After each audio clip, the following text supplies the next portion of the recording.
welcome back to Chats with Jack. I am Jack Talcott. April Fools!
NPC the game, broadcasting live from the back rooms. How's it going, family?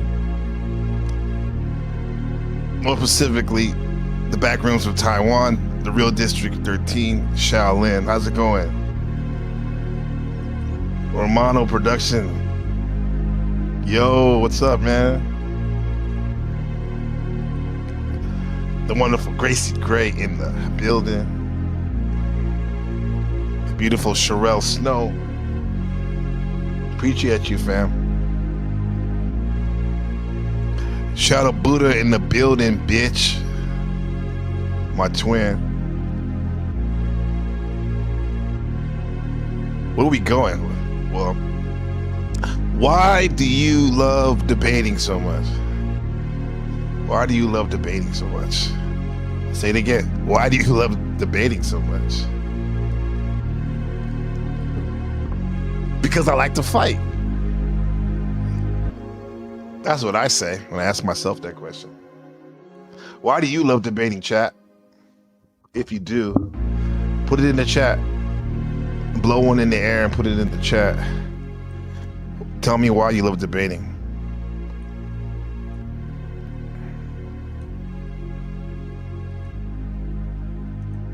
Yeah? You don't know? Well, there's a lot of reasons why I've been given reasons when I've asked people that. why they like debate. The one that stands out is it's competitive.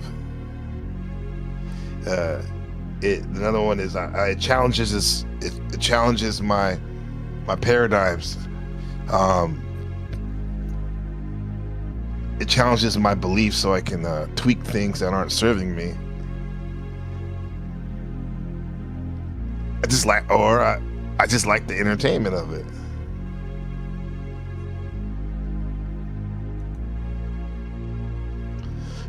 Vengeful Truther in the building, man. Shout out to my, I'll say the all of the above legend of the Christian. Don't mess with me, because I'll whoop your ass sector. The Vengeful Truther of the all of the above sector. My brother Patrick Bateman, the real Patrick Bateman. The Patrick Bateman of finances, and cutting through all the bullshit. The great Look Within.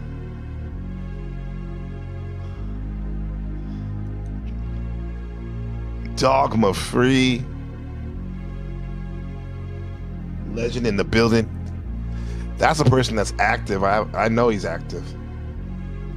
He literally gets out and touches grass.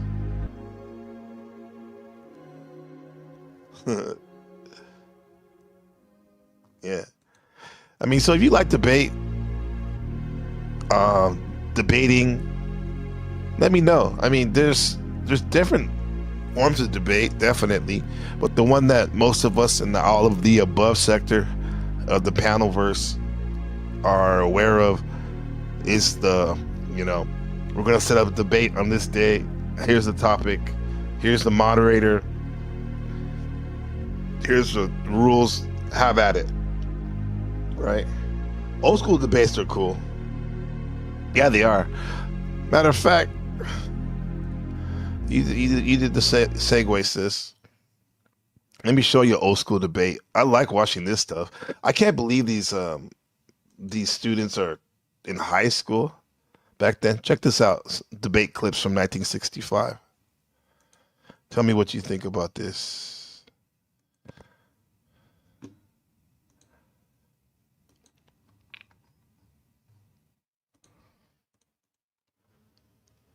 Example, as a lot of Europeans think of the Asians, for example, as rather lazy. We thought we were doing good to you. Well, Judy, I don't think all Asians are lazy. No, please, you're misunderstanding me. I said that was a general opinion. Because you've got to consider, for example, the climate in most of the regions in Asia. You can't just work with all the warm climate around you. Yeah, Vengeful Truther. I spend most of my time shaking my head. The Asians, for example, as rather lazy. Wow, she laughs. She laughs. A lot of Europeans see the Asians as lazy. This is 1965, right? And she straight up said that. It's a real thought, man. We thought we were doing good to you. Well, we thought we were doing good for you. We're helping you. Who's she talking to? This Asian person right here? She ain't talking to the Filipino dude. Judy, I don't think all Asians are lazy. No. Yeah, look at that guy right there. He sounds like he's like 38. Please, you're misunderstanding me. I said that was a general opinion. Because you've got to consider, for example, the climate in most of the regions in Asia. You can't just work with all the warm climate around you. Look at that. You can't work because of the hot climate around you? That's interesting. That's an interesting take. What you think about it? What's up, Locksmith Jerry? How's it going? Good to see you. Oh yeah, that's the Goody Mob sample. Who's that peeping in my window? Ah, nobody now. They're like, hey, white boy. Let's see that. A lot of Europeans think of the... There's some more debating I saw from 1965. As we're talking about the old school debate. That was 1956. High school debate.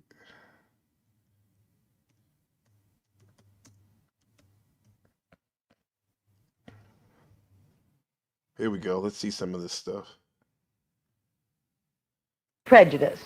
We'll be talking about what our prejudices are, where they came from, how they're nourished. That's Sarah, the Raging Tomatoes' great grandmother right there. and perhaps even how to get rid of them. Let me introduce you to the core student participants in today's discussion. Ratnati Iskandardinata, high school student, 17 years old, and also a talented dancer from Indonesia. From Japan, Yoriko Konishi, whose lovely voice you've just heard. From time to time, we like you to get a sense of what we do in all those times when we aren't having serious discussions. Yeah, Dick Cavett for sure. We very often get I definitely would play that, but they hit you hard with the copyright strike on that one. Yoriko to dance or sing for us. Great Jimi Hendrix interview with Dick Cavett. Got blocked on my channel. Dick Cavett Scorpio. He goes in deep. She does both. From the United Kingdom, 18-year-old Judith Reeder. Judith's got a bit of a cold today. It did not come from swimming in. That's what's her name? Greta Thunberg 1.0. The Atlantic Ocean, although she assures us that when she's in England, she does swim in the ocean during the winter. She looks strong. From the Philippines, Raul Contreras. Raul will be 16 years old, patriotically enough, on the 4th of July. Wow. Definitely this guy's a Cancer. I can tell by the way he was expressing himself about, it's the sun. That's why the Filipinos don't work so hard. He may admit some prejudices, but one he obviously doesn't have is a prejudice against women, or he wouldn't have been willing to appear tonight with 3 women being the only male on the program. Now, on this question of prejudice, perhaps we ought to start out by trying to define what you think prejudices are. What's prejudice? This is good. These are good topics, actually. Oh, man. What are some of the topics people do, like men or women? Should women go to work? Bruh, this is a good one. Prejudice. Interesting. No, this is in 65, 56, whatever. We'll say the 60s.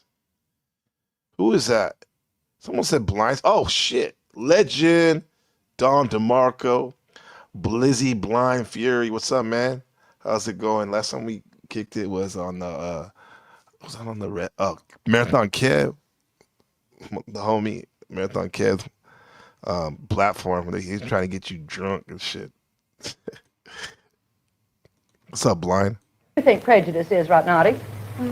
I think prejudice is a feeling of hate of people as a group or individual NPC. towards up, babe? other people. You say a feeling of hate. Do you think prejudice is as strong as hate? Yes. When there's somebody, if he has a prejudice, then the answer will be, I hate such and such. Well, I suppose that is true. What do you think prejudice is, Eureka? Well, I found So she thinks prejudice is when somebody hates such and such. Prejudging, okay? Hates them, okay? Let's see what this little young lady has to say. that if somebody distinguish between 2 white men, it is not prejudice. But if somebody distinguish between a white man and a colored man, it is prejudice.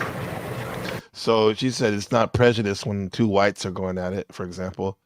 But if it's a white to a black, it is. Okay. That's something to do with, race prejudice. I was going to say it has to do with power. As I say, racism. A lot of times in Black studies, we talk about racism is only, we're talking about racism. Racism is only evolved when there's some type of power structure and some type of power structure is used to subjugate the minority race. I would define prejudice as a rigid opinion formed about a certain thing before there has been a just examination of the facts. When a person loses... Man, I'm not going to be mad at stop, but we got Jesus Christ in the building. Jesus Christ is my ninja. Jesus Christ in the building. Oh, God. Oh, my God. Jesus Christ in the building. Bam! Just like that. That's all there is to it, Dustin. That's all there is to it. A winner. Just like that. We'll be right back on our Price is Right. Don't go away. A winner, huh? What's up, Jesus Christ? Looks like Ashley's old avatar. Jesus Christ with the AR, man. Coming in, putting in that with that work. Praise God. Praise God. Praise God. Praise God. Jesus Christos. We love you, God. Oh, God. track of the dignity of the human soul and begins to judge others not on the basis of their being persons, but on the basis of race, creed, economic status, that is prejudice. Well, is it fair to ask you whether The basis of their being dignity of the human soul and It is prejudice. She said distinguish. Okay, that's what Dogma said. To white men, it is not prejudice. But if somebody distinguish between a white Distinguish, man okay. and a colored man, it is prejudice.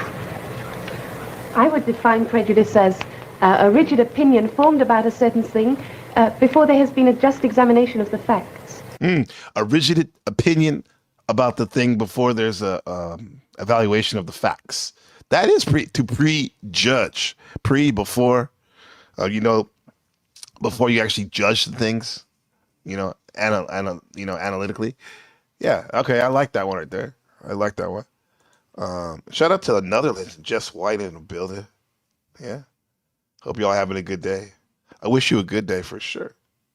Comment from Patrick Bateman. You don't know about the Cholo preacher. Praise God. Of course I did. Praise God. Jesus Christ. Jesus Christ. when a person loses track of the dignity of the human soul and begins to judge others not on the basis of their being persons, but on the basis of race, creed, economic status, that is prejudice. Ooh, he brought the metaphysics in the building. Shout out to Aristotle. Wow. He said when a person loses track of their soul, it starts, he says it better than me. Let's hear what he has to say. And begins to judge others not on the basis of their being persons. Not judging them, not in them with them being persons, but on the basis of race, beyond the race, creed, economic. Creed. What does creed mean? What you believe? And we know, like the movie Creed, right? With the Mauger, Michael. What's his name? Yeah. What does creed mean? I don't know. We say creed like a, your motto, your mission, a religious belief. Okay, your creed, your faith. Got it. Let's got another legend in the building. Truth or Cop, man. Truth or Cop, definitely. I always like to see him in there, man. Heavy hitter right there. Let's go. You said, dang, Philippine boy got a heck of a voice. Yeah, he do. He's a voice cell. Ain't he though, Shadow? He's a voice cell. Economic status, that is economic race, religion, economic status. Prejudging. Prejudice. Well, is it fair to ask you whether you have any prejudices? Well, I guess so, Mrs. Waller. And being brutally frank, I'm prejudiced against Japanese. Well, not. Whoa! Yo! Yo, he don't give a F. He said, you hear that, chat? He said, I'm prejudiced against Japanese, man. Wow. Okay, he is. I guess I'm just shocked because there's so much snowflaking going on. Nowadays, it's like, this brother's speaking his mind, man. Not to the extent that I hate them. No, not that way. Doesn't hate them. I got this, as a result of World War II. Because, I guess I was yet too young to understand what happened during those times. But I think that what my relatives and friends and the people who were witness to that unfaithful occasion, they more than justify the fact. And I think it's justified for me to feel the same way because, I know that my people suffered very much under that rule. You still is prejudiced against the... So he's prejudiced against the Japanese, who was it, the occupation? I know definitely where I live, there was an occupation of Taiwan by the Japanese. They colonized it, whatnot. Gave it back to China after World War II. Was it? Yeah. Yeah. So let's go. Old Joe in the chat. What's going on, man? Sir, how's it going? Definitely a legend. Nobody was talking about you. Ask good questions. I've seen you before. Definitely. Legend. Really good questions. It's always good to be introspective, right?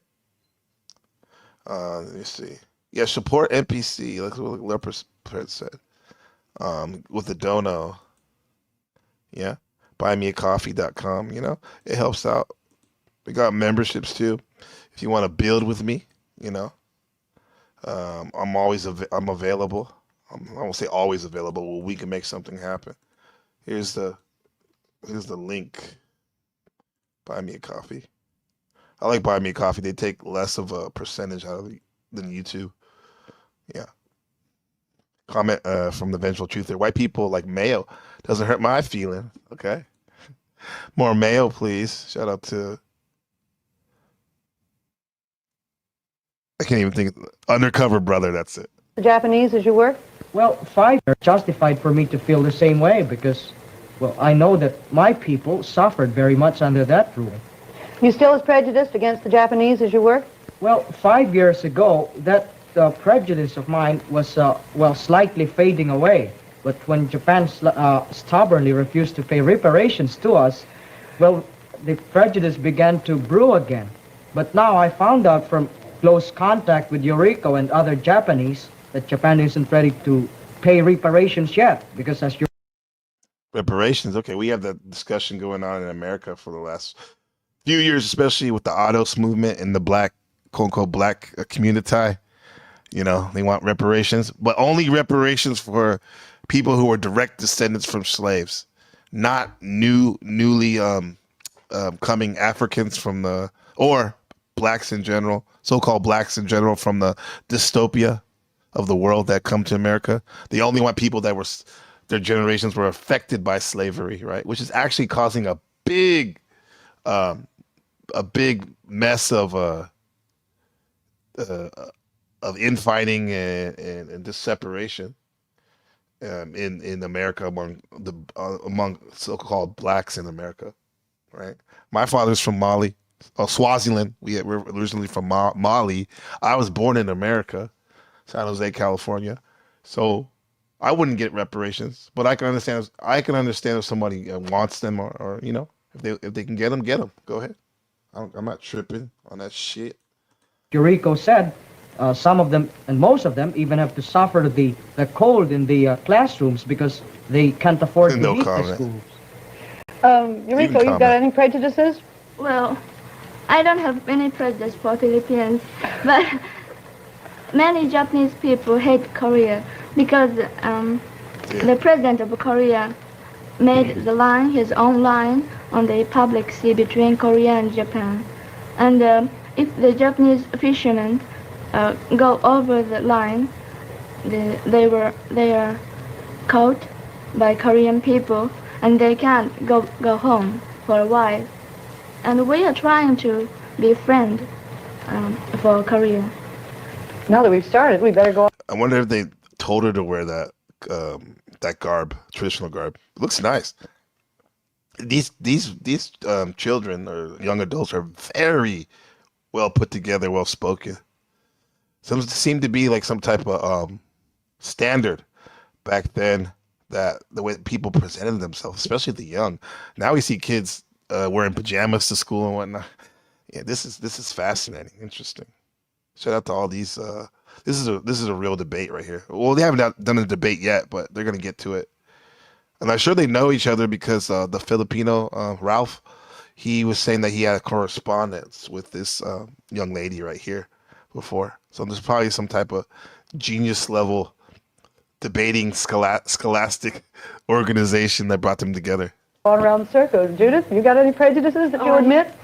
Yes, I suppose I'd better admit them, although I'm English. I have some very foolish prejudices, you'll probably laugh. For instance, as soon as I meet a person with red hair, I always put myself on my guard because I have a silly prejudice that all red-headed people have terrible tempers, you know, that there is... She's, no offense to my red-headed friends, but the gingers, that's what they call it. She has a prejudice. Passionate as the color of their hair. A silly prejudice that all red-headed people have terrible tempers, you know, that they're as passionate as the color of their hair. Oh, and then I have another silly prejudice. For example, when I... 1956, old Joe. This is the debate. Happened 1956. High schools exchange students in a U.S. debate on prejudice. I first met the Australian delegate, Elizabeth Woodgate, who hasn't been on television. I was shocked by her accent, because to me it sounds just like a Cockney accent would in England. And Cockney, hope I'm not South conceited or Central anything, London. but a Cockney accent in England, you know, most English You're people welcome, would sir. shudder a little bit when they hear it. But she very frankly told me that she shuddered when she heard my accent. So I got paid back for that, too. Why did she say she did? Oh, I think she imagines that... she said she really had to forget my accent in order to like me, because it was too formal. I gather... Wow. Yeah. I think because a lot of us, especially in the Panelverse, we're used to hearing different accents, not only in other countries, but from other forms of English, if we're American or North American, Canadian or American. But even like in America, like people from the South, they don't talk like Buddha and I talk. We're from California. We have more of that newscaster voice that's like just, I want to say normal, but that's the voice they go for, I think, when they're talking about newscaster. Not a heavy like accent, Boston accent, for example, or a Georgian accent from the South. This woman reminds me of, young lady reminds me of like Ayn Rand or something. I get that vibe from her. Most Americans think about the English as well. So. Right, Nadia, it's your turn. Well, sometimes I find that you... Yeah, I keep pausing it. Wait, this is a good question. Old Joe, these kids, it says these kids would have been alive during World War II. Yes, absolutely. They were talking about that. The young man, Ralph from the Philippines, he was saying that he has a prejudice against the Japanese from what happened after World War II. So yes, they definitely being around, and we're aware of it too. That's fascinating, being alive during World War II. Any war. Judas against the Dutch. I gather most Americans think about the English as well. So. This is Indonesia coming up. Right, Nadia, it's your turn. Well, sometimes I find that Judas against the Dutch people when in school when I learned the history and learned how the Dutch people treated Indonesian. And Dutch West Indian Company, probably, when they colonized Indonesia. Also part of Taiwan, too. I have some other prejudices of my own. That's I hate people who are proud and who feel that he is the master of the other people and who thinks that he knows everything than anybody else. She hates what we talked about last episode, spiritual elitism. That was a good one. She hates people who are, I guess, snobbish to her. That they think, when she says when they think they know everything, what I would get from that is people who, we love people who are smart. I do. You want to be around people who are smarter than you, more intelligent. You learn. However, their tone, fam, the way they present it, can be condescending or just like looking down on you. You know, those vibes. I don't like that too. I don't like people like that too. What about you? What about y'all? America definitely don't like seeing Joan building. Yeah, its army up. Let's see. Let's come back to you a minute, Ralph. Are there any prejudices in the Philippines between groups of people? Yes, there are existing prejudices between groups of people. As a matter of fact, most of us still, are prejudiced against a group of hybrids, those who have more Spanish blood than Filipino blood in them, and we term them as mestizos. Well, these incidents usually occur in the schools. As you know, I'm in a school run by Spanish monks, and we have a lot of we have a lot of those of that group studying in our school, and usually they are favored.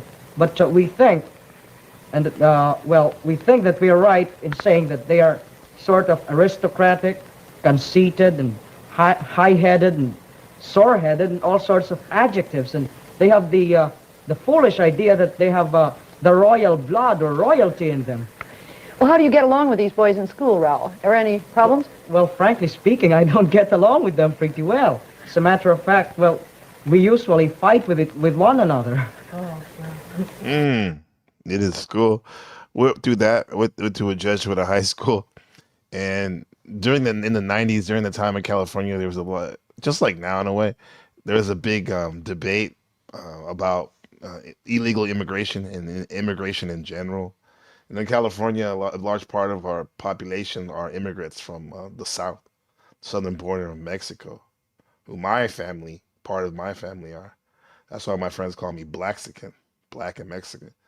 And I remember during 1996, 95 in high school at the Jesuit high school, there were literally groups of whites that used to have little demonstrations and protests and put American flags on their. Not that there's anything wrong with American flag, but we kind of know what they were doing on their pickup trucks with the big wheels, and there's like fights. Oh, there were some fights or alleged fights, I'll say, between the group I was in, the Black Student Union, which later became the African American Student Union, and yeah, there was points of contention between some of these groups even in recent history. Yeah, Sherelle with a comment. Some debates are just useless MIO. Time is consistently changing cultural opinion. What was relevant then is not relevant now. So what good is some debates? I don't see it being. I see it's good. Like, yeah, you're right. For me, it's like, it's not worth it. However, people think they want to sharpen their um, debating skills or whatnot, and maybe some people just like conflict too. Yeah. Hey, what's up, Joe? Cool, you're here somewhere. I didn't see you. Granite extracts, good to see you. Hibachi is everything. Is that from the Great Brick from Anchorman? Is there any problem? Yes, Eureka. Yes, Japan have had many American or European soldiers after the war, and most of them married with Japanese girls, not only formal wedding. Yeah, that's it. Yeah, rude mud crab, rude cunt crab. Steel does sharpen steel for sure. That was the thing I think I was searching for in my lexicon. That metaphor. That's definitely a trope we hear when we talk about why people debate. And they made children who called hybrid. And I think the hybrids have nothing to be punished, but some grown-ups didn't used to treat as the Japanese children. And grown-ups also used to Was she talking about? children. She's talking about mixed children, hybrid. Is there any problem? Yes, Eureka. Yes, Japan have had many American or European soldiers after the war, and most of them married with Japanese girls, not only formal wedding, and they made children. Yeah, I see that. Not only formal wedding, but they had children out of wedlock. Soldiers from Europe and America with the Japanese. Called hybrid. They made children called hybrid. Yeah, there's one right here. Me. I wonder if she's mixed. Yeah, dude, she got the hipster look. She would totally fit in nowadays.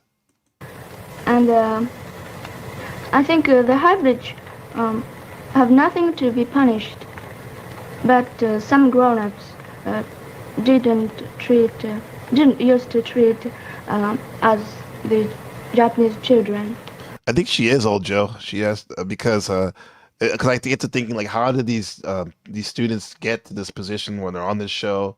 There must have been some type of organization or club at their own school, and like normally like people that are in another country that are learning English, especially children, there's a motivation behind it. Maybe their parents were influenced and stayed some time, studied it overseas in the Western countries. Maybe they're Christian. There's a lot of Christians in Asia, regardless of it being predominantly Buddhist. Yeah, so I wonder why. And another one is their parents are mixed and they're hybrid. There you go. There you go. Grounded extraction. I'm just making myself hungry in defense of the attacks from the Philippines. Who who we also love. Yeah, yeah, we love. Yeah, for sure, for sure. Hibachi steaks too. Yeah, that guy's pretty aggressive with the Filipino contingency. And grown-ups also used to treat the mothers of children. Um, oh, Japanese people thought that the mothers of hybrids are not good. They are horrible because Wow. they married with foreign people, foreign boys, and many Japanese people don't like to marry with foreign people because they have they live in different um, customs and they consider with different ways. You still have a strong. Yo, I'm getting a little chills listening to her talk, and it's They live in. looking into her eyes. I think she is mixed, Ojo, in chat, and the way she's talking about such in detail, nuance about mothers being discriminated with prejudice, with from Japanese people, their own people, because they laid down with and had children with foreigners and whatnot. She's probably seen her mom as well as herself, if she's mixed, get discriminated against or called names or whatnot, and just not treated white just because of the fact of their integration of two cultures to make her. That's wild, you know. Because it is true, and hard enough it is. This is to hear. It was like Donovan Sharp, the Manosphere creator. He's a creator in the red pill space, and he said, to hear the term "once she goes black, she doesn't go back." And what's up, Machine Lines? I'll put you up in a minute. Once she goes black, she doesn't come back. Right? We've heard that, and a lot of black dudes or people in general to be like try to use that as a flex. But Donovan Sharp, who's black, said, that's in his opinion, that's because a lot of times that society that woman's from, that culture, that race, they don't want to deal with her after because they think that she might be tainted and no good anymore. So she couldn't even go back if she wanted to. That's that theory. And it sounds like some of the racist or prejudiced people that this young mixed student from Japan is talking about. Yeah. Yo, how's it going, Machine Lies? What's up, bro? What's up, brother? What's good?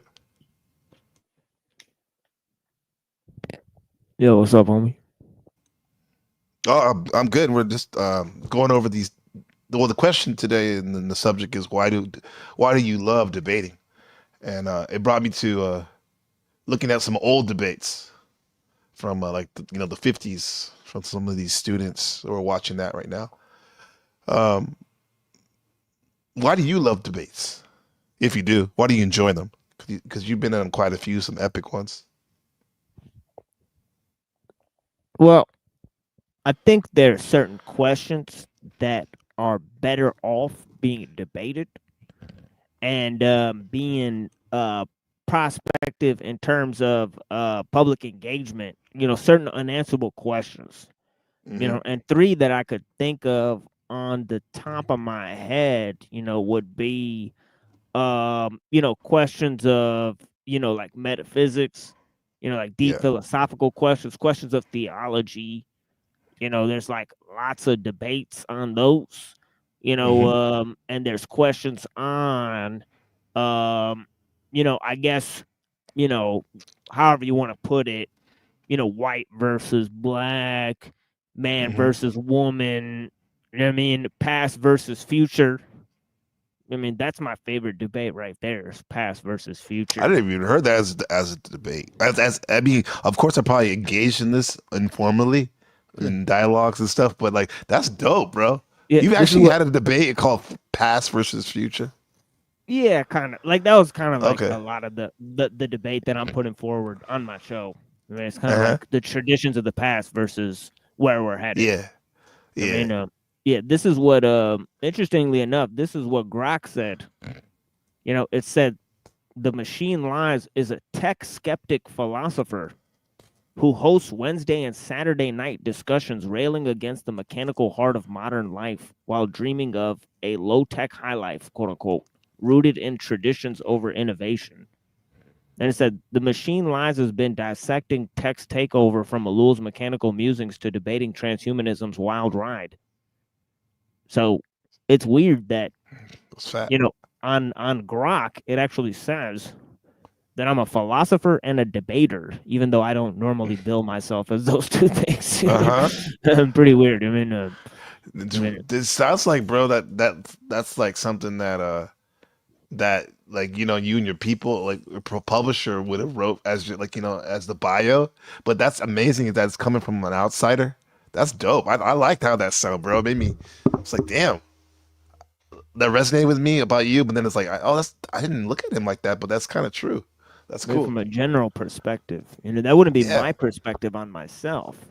But I could see if somebody from an outside perspective who's kind of has normie takes, maybe a machine who's calculating a lot of information may look at it that way. I mean, so it makes sense. They did a few kind of gaffes. They called me a philosopher. They also misquoted misattributed a quote that I said to me when it was actually Orwell. You know what I mean? I said it's gonna be a good thing, even though you don't want to be misquoted. It's good company. Yeah, it said the goal of efficiency is circular. That wasn't me. That was actually Orwell, and it says I said that. So that's a C- there, but so far. But yeah. Yeah. Oh, that's dope. Good old Grok. Yeah, I thought you could say baby grunk, but you said Grok. What is that, Grok? I mean, I've submitted a lot of information on the platform Twitter in the form of like sort of philosophical quips, and so perhaps that's where it garnered its information. But yeah, I mean, in terms of debate, I think there's lots of unanswerable issues, lots of unanswerable questions. I mean, and I think that they better be left to a public forum so that people can assimilate general answers to them. Because otherwise, if you just let there be a public standard about those questions, that many people will disagree over them. So they allow general standards over their questions, and then they allow disagreement within those general standards. I mean, and I think that's useful for a society to contemplate on certain themes. Like, for example, if you didn't have vigorous religious debates, then you'd have a lot of people trying to eliminate the other sex that don't disagree with them. I mean that don't agree with them. I meant to say, so there would be a kind of weird situation, panning out. And then in a democratic age, like, for example, in a British style debate, it's not like set that there's going to be a right answer. Like, for example, in the opinion of John Stuart Mill in his book on liberty, he literally says that, that the difference between two sides is where the truth lies. Right. So they agree that, in terms of coincidentia positorum, that every idea presupposes its opposite. Right. So you sort of need the conclusion to come out. I mean, through vigorous debate and that type of thing. So there needs to be opposition in order to find out where something really is sometimes. I mean, or where you stand for it. So there's a lot of those issues there. I mean, and so essentially there's no, so there is an ultimate truth, right? I guess, but in terms of, which side has it, and that's where Stuart Mill says it's the difference between two sides. That means that nobody's actually right. Ultimately, I mean, and he's a utilitarian. I mean, so it's interesting. Yeah. Dude, but would you go into the debate though? Are you like that too? Like, we always bring up the great one with Andrew Wilson. Like, even though you probably think a lot of, I would assume that you think that a lot of his points are like not that correct or whatever. But do you even like hold yourself accountable and be like, for what you just shared? Like, I don't even know what's going on really. In some respects, how's that work? Well, I mean, I refuse to debate positions that I don't hold. So in a type of exchange with Andrew Wilson, my objective was to show him that he doesn't actually hold the positions he holds, that his positions are actually closer to mine. I mean, so I was attempting to show him that. Now he doubled down on his positions to where he even, dismissed some very important ideas. Which going down the road, it won't serve him well to dismiss. I mean, because now, in random philosophical courses around the universities, they're having discussions on technological determinism and is technology neutral, or does it poison the well, in terms of human influence and engagement. This can't be dismissed anymore. It's even coming in like general studies classes. Yeah, exactly. So going down the line, so it won't age well. I mean, right? His positions, right? Because as technology takes hold, people will find that my positions are a lot more tenable. I mean, and as they're being discussed in an academic setting. I mean, so that's the thing, is that my objective is just to show the position I have clearly. And that's the thing, is that usually you don't want to explain yourself too much in a debate. You want the other person to be on the defensive. Right? So that's a tactic. But in my debate, that worked well for me because people don't understand the position. So I had to really explain the position, and then I could show that the opponent is strawmanning me, A, and B, that, this is going to have extreme relevance down the line. Right? So. Yeah. That's when you put it like that, I can see where there's some, that there's value to debating. Yeah, it's not to win. It's just to sow the narrative. Right. So. Yeah. But I'm like this, to sow the narrative, you're right. And so, sow it down. So we planted the seeds already, right? And we'll see what happens. The audience will take what they will from it. Hopefully something positive. This is Godheart Guardian. I can resonate with this. This is he says, or they say, I can't stand debates. It's all circular. Yeah, and that's the thing, is that the people who understand that and still go into it. Okay. Yeah. Right. What they're trying to put forward is rhetoric, narratives, a performance. Perhaps. So there's all of these other factors to it. That are transsubjective, that have transsubjective value. It's all subjective, circular banner. That's what he said. Now let me see what you have to think about this. This is to me, I really enjoy watching this old school. They haven't debated yet, but they're about to get into it right now. Let's see. This is from 1956, and this is some high school students from all around the world. They're asking about prejudice. They're going to debate on it. I think this one's mixed right here. She was just talking about being a hybrid and stuff. Customs, and they consider with different ways. You still have a strong, may I say, prejudice in Japan against marrying people from other countries, don't you? Well, yes. Eureka. The way she said it, though, is like, we don't know if she personally does, but she could be just describing what she witnesses. Could you tell us something about the status of women in Japan? We hear the strangest things. Anne Rand's daughter. You've been telling me the strangest things. Could you tell us more about it? Before the war? Yes, and now. Well, up to about 60 years ago, Japanese people thought that white people are horrible because they are almost red hairs, and everything is so big about the bodies. And okay. That sounded like it's like some type of creature from Lord of the Rings or something. Yeah, everything's so big out there by Christian. Out the Mordor, right?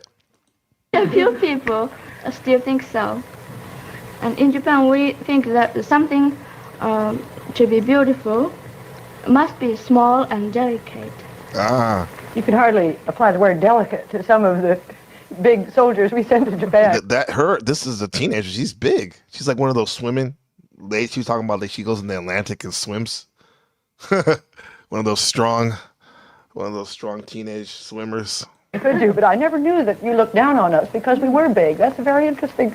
We're always proud of if the Western men are tall and Shima handsome. Alexander. Yes. We're proud. Good to see you. It says I like debates, but I think the stuff you see on the panel verse isn't really technically actually, yeah. This was not on the panel verse. This was a one-on-one debate live on the Crucible. So, and I had lots of negative reviews. Like I'm talking about, like I got hate mail from Andrew's little butt buddies. I mean, like I'm talking about hundreds of them. I mean, so yeah, I debated live a very unpopular position. You know, that was the Unabomber right? So that was oh shit. Yeah, so that was an uphill battle to begin with. Obviously, a loss to begin with. I mean, but you know, but again, my objective was not to, you know, win publicly, but to make my positions clear because I know they can't be defended going forward into the future. I mean, okay. Like, so for example, if you said like, yeah, he says I won, you know, easily, or you said, if you said like, no, I won. You're more talking about like sowing those seeds more than actually, you know, the optics of it. That makes a lot of sense. Yeah, the Gore Vidal and William F. Buckley debates are pretty interesting too. If you watch the old debates, right? Oh yeah, they are. Yeah. Yeah, he actually calls him F slur in one of them, and he says, Oh really? Yeah, and he says, "I'll knock you down, and you'll stay down," and he calls him F slur. Yo. Yeah. Oh shit! I'm about to play that in a second. That's good. To be small and delicate. What you said about skin color, Eureka, I've heard that the Chinese speak about us as pink people instead of white people. It's so much more difficult to be proud of being a pink person, isn't it? Pink like a pig. Yeah, exactly. Yes, you're a pink person.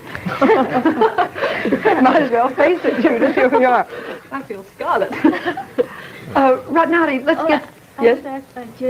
Judith, since British has so many colonies and, well, let's say, nearly in all over the world, how do you feel towards the people in the colonies?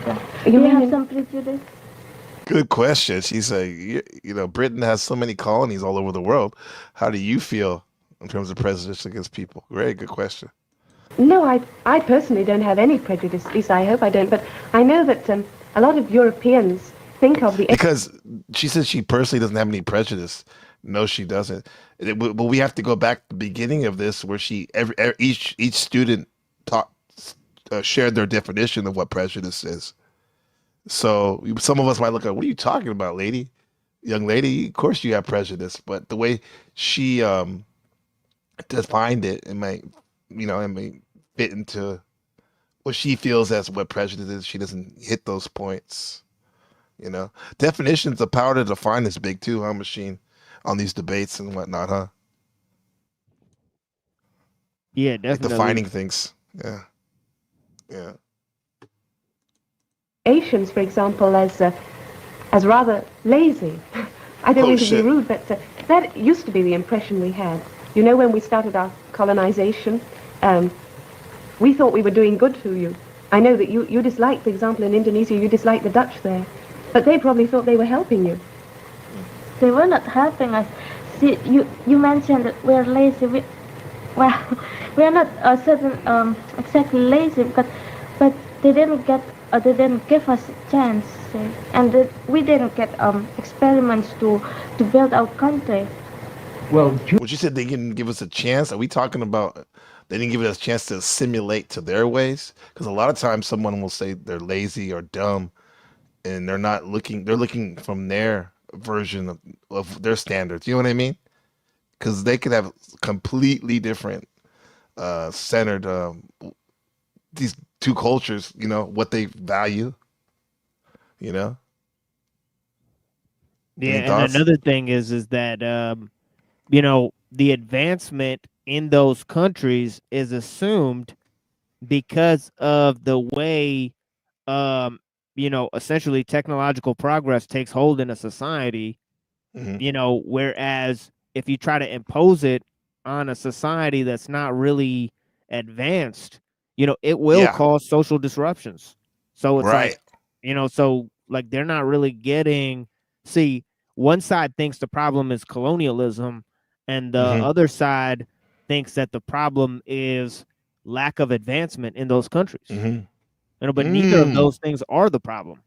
You know what I mean? Let's cook. Keep going. Keep going, like bro. neither of those are the source of their social disruptions, for example. Yeah. Right? So so it's importing a way of life to people who actually, can't, sustain that way of life. Right. By giving them things that they're not culturally assimilated to. Obviously, white people know how to be assimilated to technological society. So yeah. this is just a fact. They suppose that it'll make everybody's life better. Yeah. But that's just a preconceived notion. I mean, prejudge. Prejudge. You know what I mean, right? When you also say that, you were really white people before the technology. Yeah. You know what I mean? So, yeah. We're going to talk about this big time because we're talking about a work by Alul, and I actually started saying big time now because of these cats out here. I mean, and I say it because of you. I've adopted the phrase. Yeah. I mean, but yeah, I'm actually going to be talking about that because of a work called Betrayal of the West by Jacques Ellul. So we actually reclaimed an interview on French television that has him talking about this book. And that's going to be the main topic is, how spicy. The title is very provocative. Because, obviously technological society developed in the West, and most of the people that are part of Western society have critiques of technological society. The people outside of the West take it for granted, and but the people in the West are confused about why they're a part of this system. I mean, so it's all just, a confused mess. Like, why did it? Yeah, like why did it develop in the West, and why does the West, the civilization that seems to put reason above everything else? Right, reason. That's the passion of the Western mind. Reason. Ishima with the comment: hated manifest destiny, crap in history, outsourcing culture. Yeah. And then Godhard Guarding with the comment: that's an interesting point, TML. I assumed the design and people partaking in them were to make the facts clear, but it sounds like there are some participants aware that it's just a performance. Or going back to debating, right?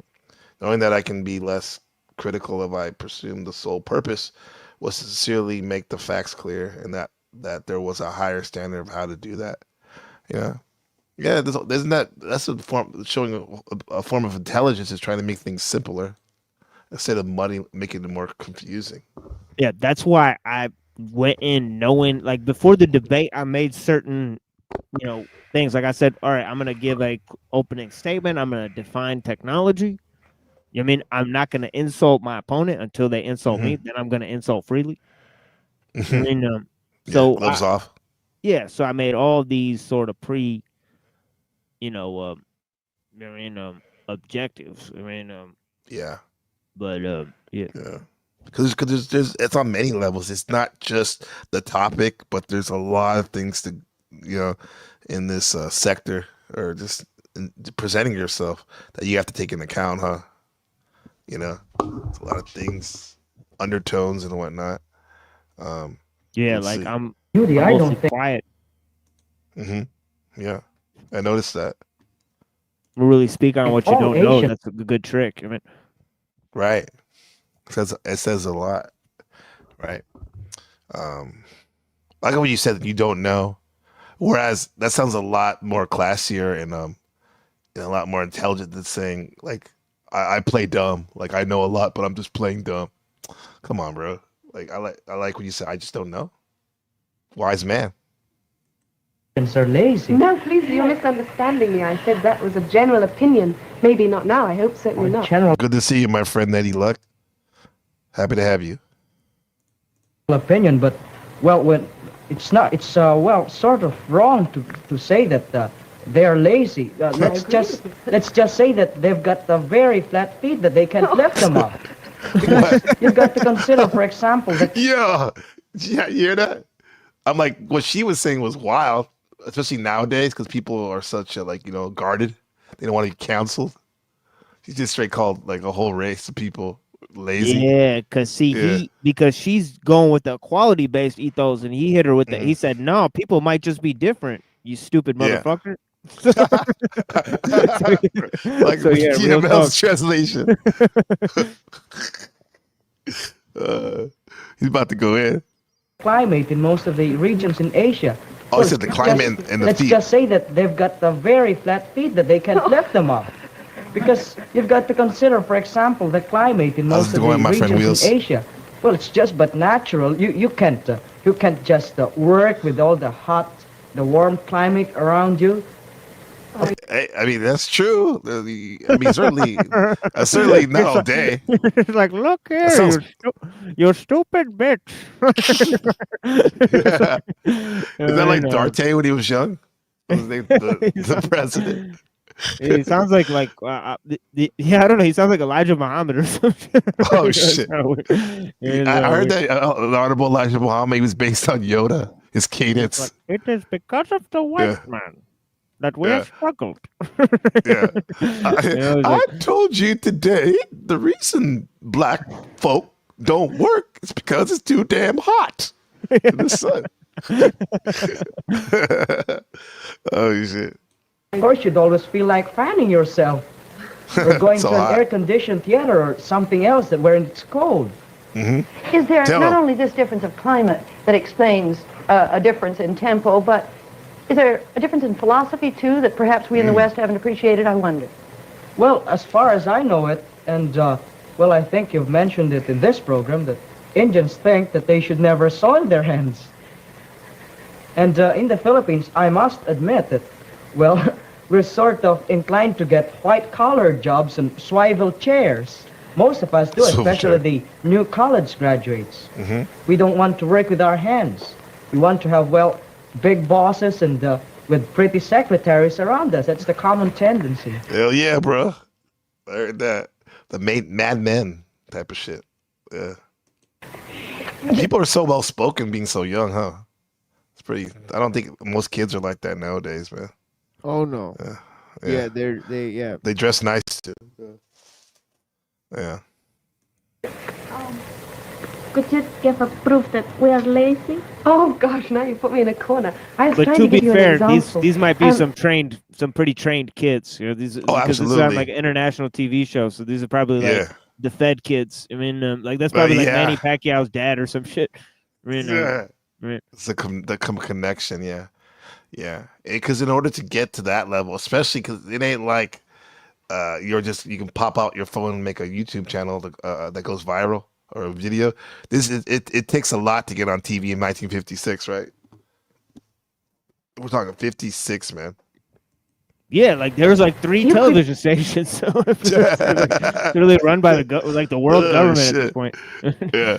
He said world government, guys. You hear that? He didn't say no, just in one country. Yeah, because otherwise, how'd they get access to all these different types of kids, right? I know. It's like United Nations right there. Yeah. So. And in Machine, this is a whole TV show that used to be a. This is just one episode. It's wild. Yeah, you could probably look up in like the 1950s what agency did school exchange programs. I mean, and you know, there's probably not that many of them, but it's probably an international group of some kind.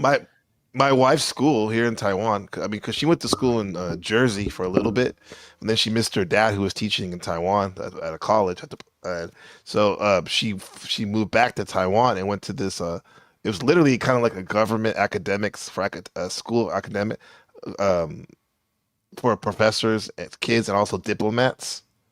And you know how there's so many kids that she went to school with that, granted it's a small school, that are now diplomats or parents of diplomats. You know, so they definitely have these hubs, right? Right.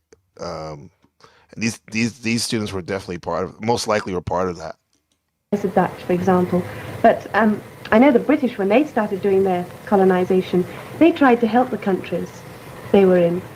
But you think that we were butting in and taking away your opportunities? Well, yes, I think so. She's totally brainwashed. Did you see the look? The look too. But she's like deadpan, dead ass. Yeah, like she does not like. Here's a look of somebody who's totally been brainwashed about the history of British colonialism.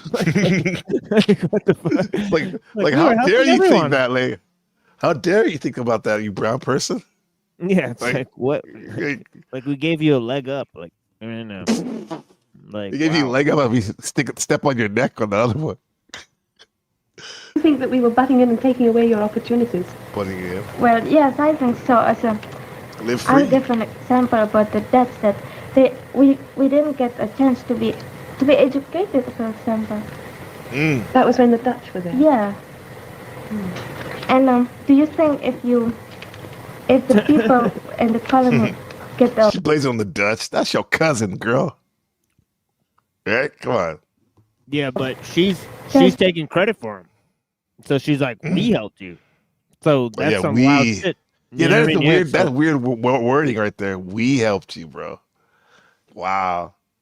She didn't even say my country. She said. She's like, by the way, you guys believe in universal education, but you don't even educate your slaves. And then so, what's that about? I didn't give it to him. Tell you too much almost right there. They said that's like the people that they go like they're like a Golden State Warrior NBA team fan. They go, we just lost like 10 games. Like this guy like just goes to the game and watches it on TV. We're not, what the hell's wrong with us? You're not on the team, man. To get free, you will get them. Do you think? Oh, now we're going right off the subject. Yeah. See, my friend from Malaya is very glad that Malaya will get the independence next year. Mm-hmm. She's very proud, and she tells everybody that Malaya is going to be independent next year. Do you think that if you do that to the other places, then you will yes, you'll make them satisfied? Well, we hope it will make them satisfied. Every country wants to be independent. That's only natural. But there comes a point somebody to decide whether they're ready to receive their independence. But somebody has to decide. So who's that somebody? China? Great Britain? What the hell? I like it. Somebody. You can't decide for yourself as a people. We could go off on another long argument about that. Maybe we can have what I see their independence. But I know we could go off on another long argument about that. You see how she just put a book into that? So, I don't want to go there. We can have another argument. That's her way of saying I don't want to talk about this because I don't think I could. Oh man. To decide whether they're ready to receive their independence. But I know we could go off on another long argument about that. Maybe we can have what? I'm sorry, Ralph. Well, I was about to ask them, what do they think are the most common or basic causes of our prejudices? Is it mainly skin color? Well, maybe. Do you mean for example, taking the American trouble in the South? I guess taking the American side of it, it's just that the white people don't want to mix themselves up with the colored ones. So what about the colored people? Perhaps they don't want to mix with the white people either. Well, what about, since you brought up the American race problem? They just laughed at her. They're like, yeah, man. sure. Oh, man. Yeah, sure, it's the black people's fault. Yeah, it's them. Granted, there are some people that can't stand this from white folk, for sure.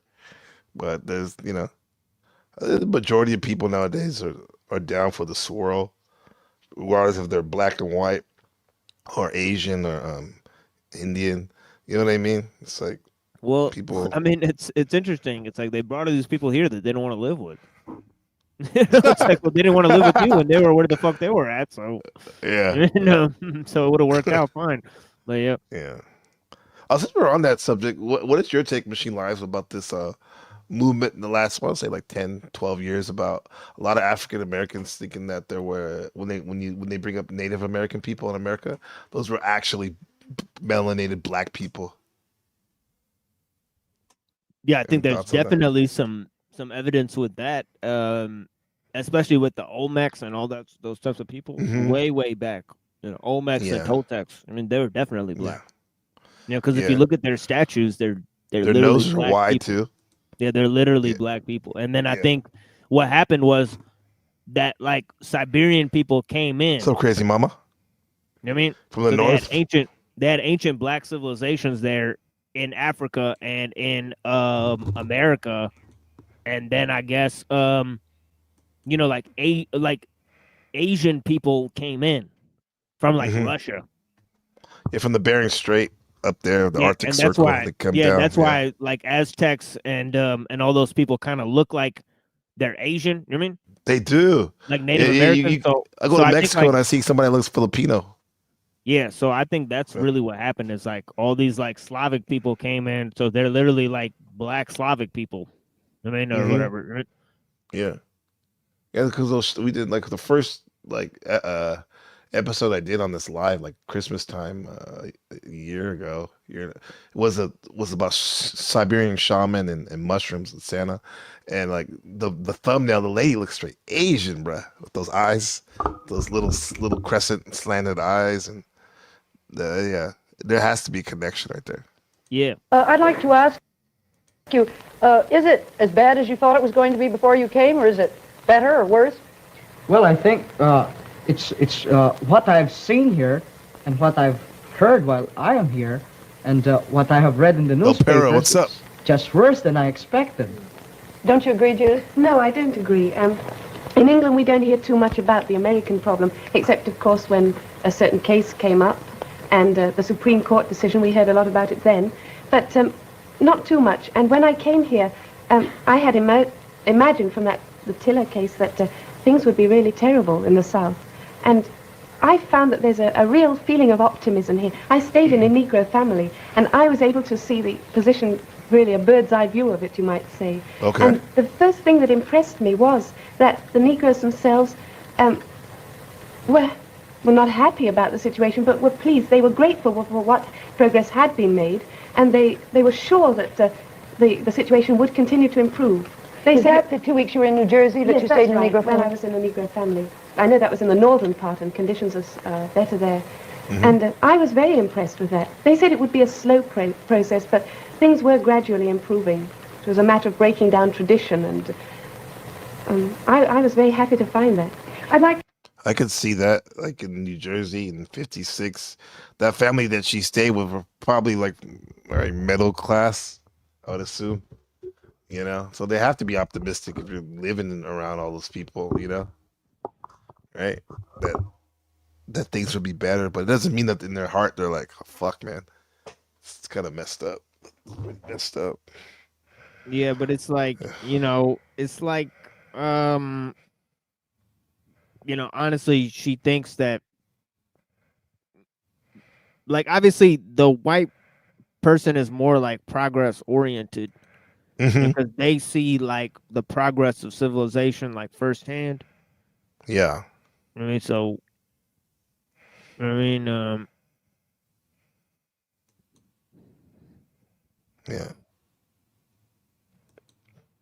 To know some of your other experiences with, yes, Eureka. I've never seen any evidences of racial prejudice in the United States, but I found out that most Negroes are laborers and they don't have a high position on business. But I was very glad when I saw the Negro girl in South Orange in Columbia High School, who was the vice president of the student council. I'm glad. So she thinks that all the blacks in America at the time were just laborers. I'm sure there wasn't as many like white collar jobs for employees, blacks, and also like in government and whatnot. But there had to be some. But maybe she just didn't see. She never saw any images of it. Interesting. You did too. Yes, right now. Here in New York and New Jersey, I don't see any racial segregation or something like that. But when we stopped in Williamsburg and we stopped in Negro school, I saw it's very strictly. I mean, the Negro school go to the special Negro, and I was talking to some of the girls in the school, and I asked them how they feel about being segregated, but they said that they don't mind about that, and what they want is equal rights. Holy shit! So she said in the same place, they're in New Jersey, New York area. They're making a tour that she literally saw segregated parts of the high school. Yet these other girls like, oh, it's all gravy here, and I even stayed here. Yeah, and that's but in the north. They're still segregated. Yeah, it's interesting what you said, is that they prefer to remain segregated but have the same opportunities as white people. So separate but equal, right? That's it. That's where they get the separate but equal, right? Yeah, so pretty fucking, but also that's kind of a more radical position than you would see today. I mean, like, there's almost no people, like the people that have that position today would be considered extremists, right? So, right, it's like, what do you like, Malcolm X? Right? Yeah, that's why, like, you seen the old pictures of the leader of the Nazi party, white supremacist party, sitting front row during Honorable Elijah Muhammad's speech in Chicago, because they did have commonalities. They wanted to be separated, both those groups from white blacks. It's just that they wanted to be able to do their own thing, which is, I guess, would be equal. You know what I mean? They just want to be separated. Now it's like, and I'll just talk about some of the players, which, like, everyone talks about the Hebrew Israelites, which I think they're like a bunch of cosplayers, right? And then you got the neo-Nazi groups, right? And then even online you have some of these black consciousness folks that they want be separated, but they want to be superior, you know.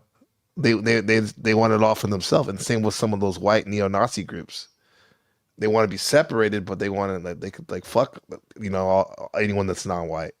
So she's talking about these girls that she talked about separate but equal. Yeah.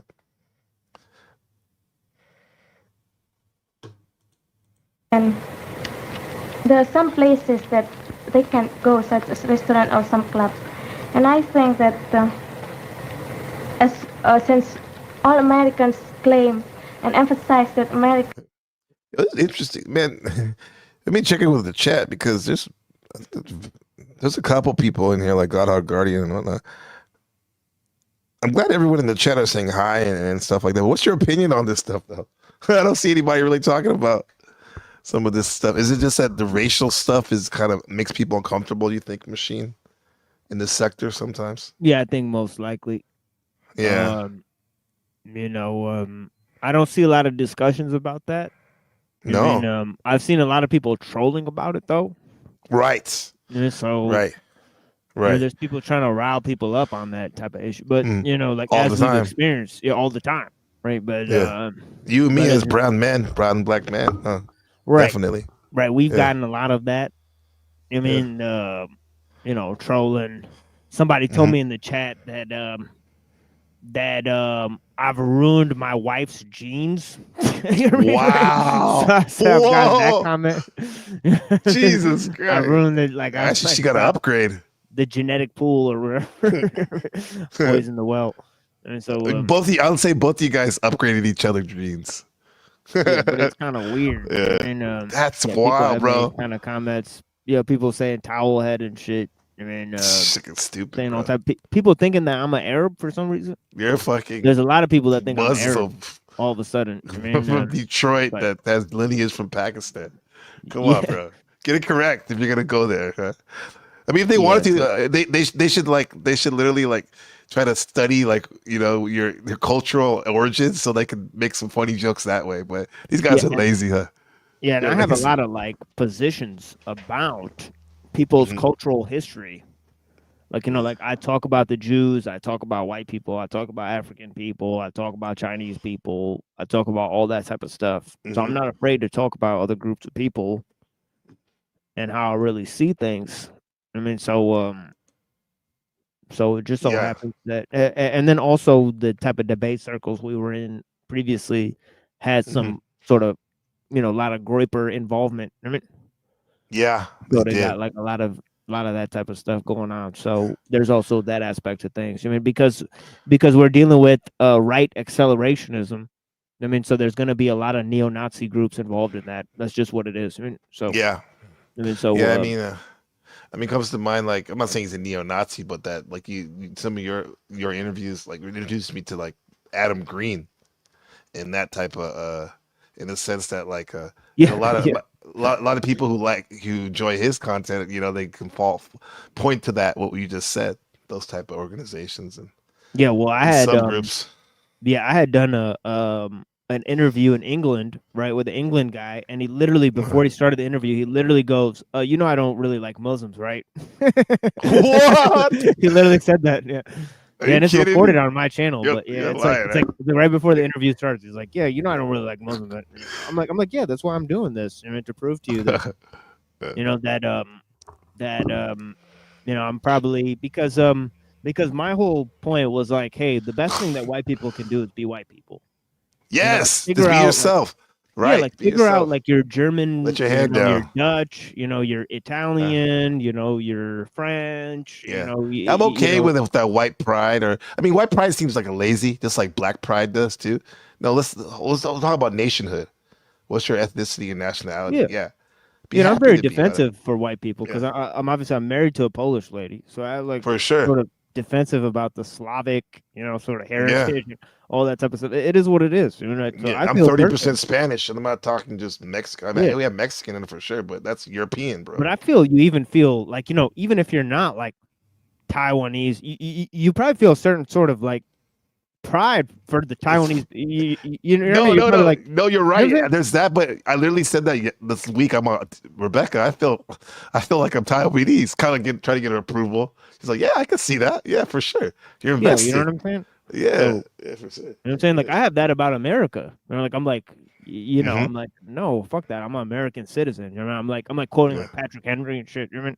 Like Malcolm X Right. and shit. I mean, like I'm like, this is a real deal. I mean, like Mm-hmm. this is who I am. So I mean, You I live know in the about heart of America. Well, at least it yeah, was at one point. The Detroit city, bro. That's like yeah, the music, the hardware, the cars. I mean, that's you're there, bro. So you can't get any yeah, more exactly. American than that. you know. What's up, Patrick Bateman? Okay, get ready for bed. We'll tuck you in with this right now. Let's keep going with this. America is the most democratic country in the world, and as long as segregation exists, I don't think it's a democratic. It's pure democratic. Well, adding something to that, I like isn't it Ralph, that, this guy. well, in the Pledge of Allegiance to the American flag, you mentioned something about I pledge allegiance to the flag of the United States of America and to the republic for which it stands, one nation indivisible under God, with liberty and justice for all. Well, the last phrase just doesn't suit everything. I mean, with this segregation problem here Uh-huh. and the discrimination against colored people, how in the world could you have liberty and justice for all? And, in one Right. They should like Oh put a shit. moratorium on it, put a stop, put a pause. Like, okay, we gotta not say this until we fix this, at least on the surface level, these issues. Yeah, but that's Yeah. insane that this was the land of the free, but just in 1950s, some people consider this one of the most enslaved people on Yeah. earth. I mean, like straight Yeah. up. I mean, so when were they free people? Like when they Mhm. started having 60s and then 70s when you had all the hippie psyops, That's and then wild. 80s, when you had the fucking That's computers and they started yeah. enslaving everybody with the fucking computers. Like when Yeah. was it free? Right? Literally machine, that's like 10 years or 10 8 7 years before I was born. Segregation was still a thing in our country. I was born in 77, man. And they still have those sundown towns where if you're black, it's known that you should not be around, or non-white, when the sun goes down. Like this is a real thing, man. We don't ruminate on it because we realize that you gotta do for self, right? But to ignore it though is some lame shit too. You know, act like shit don't happen still. You know, one of my hospitality periods, I didn't expect that even the kids could carry it that far. I had the privilege, I should say, of attending one of the dances sponsored by one of the civic groups, and I just noticed that, well, it was a big dance floor, and all the white kids were assembled on the left side, and the most, shall we say, not strategic part of the ballroom, well, all the colored boys and girls were in there. And I never saw a white boy asking a white I gotta say colored this girl right for a now. dance. 6th grade dance. I was literally the only fucking brown kid in my class, and literally my dance partner was literally Aisha, and she was literally the only black girl in the whole school. So literally 6th grade dance, I went to school dance with Aisha, the only black girl, and we were literally the only quote unquote colored people in the school. I mean, so, and this was in motherfucking like, what, 2000 still? Yeah, this is like 1999 or some shit, right? Oh my god, yeah. That's wild, man. Yeah, so yeah, damn. Yeah, and I remember I tried to I really liked white girls. Like I really liked blonde girls, especially. So I must have asked like every blonde girl. They all said no. Yeah, but the black girl asked me because she's like, this is the whitest guy that I could get a date with right now. You know?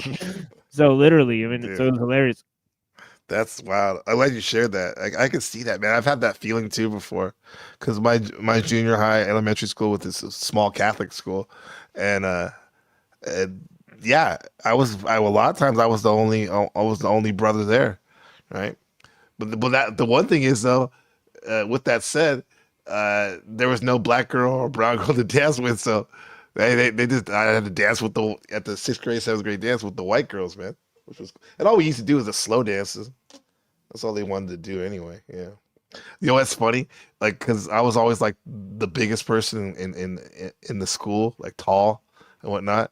Because I was like 6 feet in 7th, 8th grade.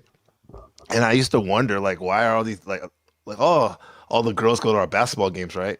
And this is like in 1992 and stuff like that, where they still wore the John Stockton shorts, when it wasn't cool to wear short shorts. Right, our basketball uniform. I used to wonder why all those girls go to the game, and come to find out, I talked to them later. Years later, they're like, "Oh, we just wanted to watch you because those shorts were tight on your junk."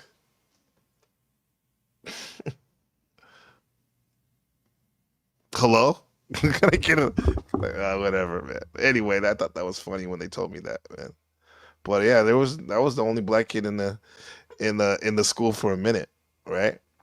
Yeah. So let's go. Yeah, it's just Nor did I see my bad. I was a like colored boy asking white girl for a dance. Oh, it's okay. That's okay. Yeah. Yeah. It was wild though, man. Going to schools like that, and that's why when I talked about that organization I was in earlier in high school, the BSU, Black Student Union, that was cool because we got to link up. I mean, I could be friends with anybody. Like, I'm sure you can too, and you are doing it right now. We're doing it now, both of us. But it is nice. It was nice finally to be in the school where there were other people that quote unquote look like me, that were from my ethnicity, and there was like a common, like I don't know, like some type of bonding, being like similar and being a quote unquote minority, together. Yeah. I remember in middle school I went to Muslim school. I remember you saying that. Yeah. Totally different experience. Yeah, for sure. I mean, totally. Did you say that the owner was like a black dude? He was actually a black Jewish dude. He was half black and half Jewish. He was half black, half white, and half Jewish. I mean, damn. So Sopranos, he was literally yeah, and then he converted to Islam. So he's dope. An interesting cat. I actually know his son today. I mean, but yeah, his son a trip. Oh yeah, he's a very intelligent dude. He's actually married to a Pakistani. So interesting. So their kids are black, Jewish, white Pakistanis.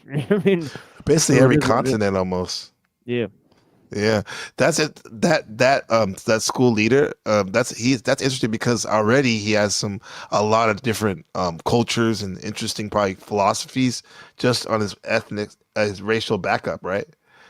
Mixing, and then on top of that, he converted later on to Islam because a lot of people I noticed that convert to religions later on, they're very, they're into it. They go Yeah, all they're in. more into it than the people that are Yeah. born in those religions, Hmm.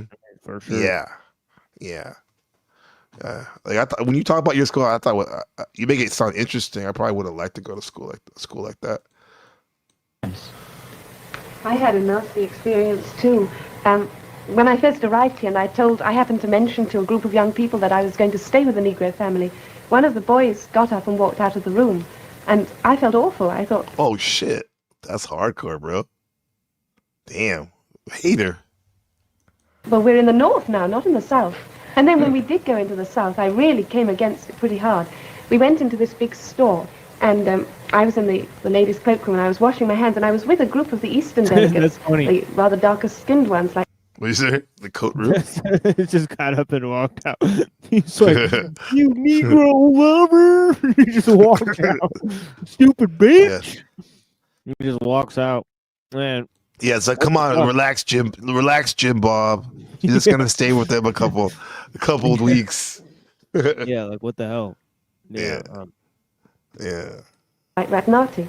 And I was standing a little apart from them, and this lady came up to me, and she pulled me to one Sweet side, dreams, obviously assuming Patrick. that I was American, and she said, "What are these Negroes doing in here?" And I was so cross, and I told her as calmly as I could. What are these Negroes doing here, Machine? I told you about that shit. And I was so cross, and I told her as calmly as I could that I was with them and who we were. And of course her attitude immediately changed. But it gives you such a nasty shock when you come up against it face to face. You read about it in the newspapers, you hear about it, but you don't really realize the significance of it until it hits you in the face yourself. Mm-hmm. I think Yeah, well-spoken motherfucker. major cause of the prejudice is skin color, and I think I don't know why, but I think the white people think that color people have dirty skin, and they don't have progressive culture, so the white people are the most great and wonderful person in the world. I think so. I think they're superior. That's what she's saying. But here's the thing. Here's the caveat. She said like white people think that the black people have dirty skin. That's something like a little kid would say.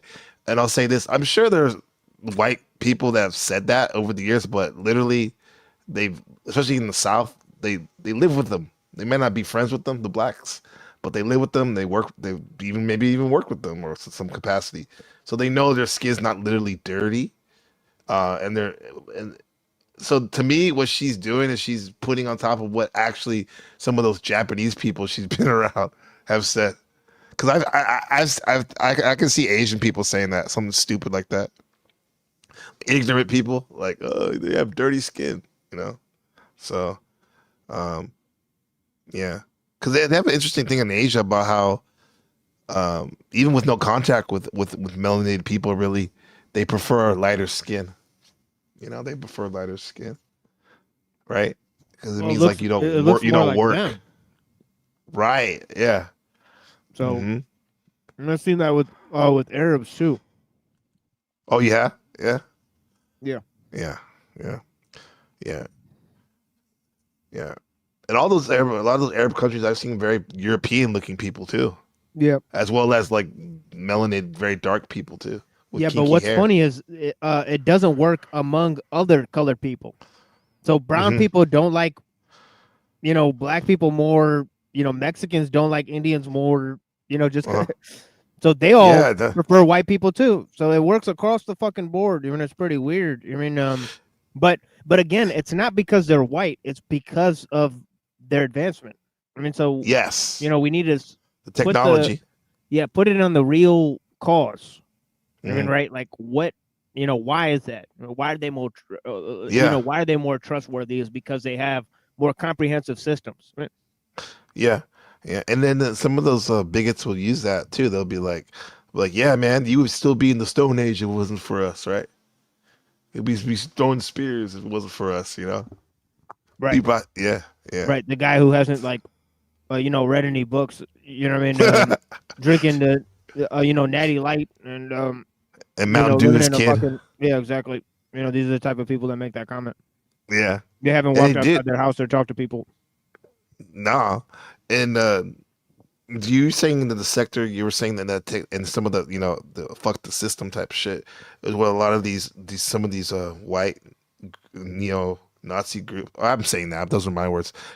I've come from, but also in the sector that I've used to peruse sometimes, like like the red pill, black pill sector back in the day, and some of the black pill sector has that too, machine, in terms of when they're talking about looks maxing and in genetics and stuff, where like, oh, whites are superior because of their facial structure and their the way they hold muscle of certain parts of their body, and yeah, there's one guy who was saying that looks maximus. He was like, white slave cunny is one of the most valuable things in the world. He would say, it's like some wild shit, man. Like, so, but the technology is what people are really probably trying to talk about, but because of all this, it's been muddled, right? And we haven't had debates or conversations about it. They think it's a skin color thing, huh? Right? Yeah, or just more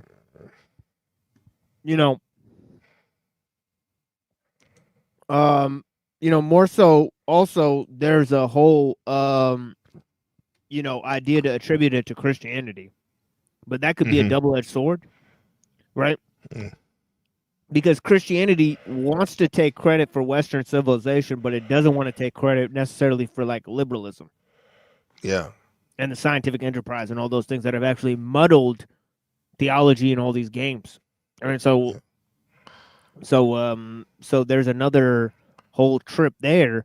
Now, because most of the world either follows Christianity or one of the other three Western religions, right? They say, well, it's either white people or Jewish people that have basically influenced the world, and then the Jews are basically white.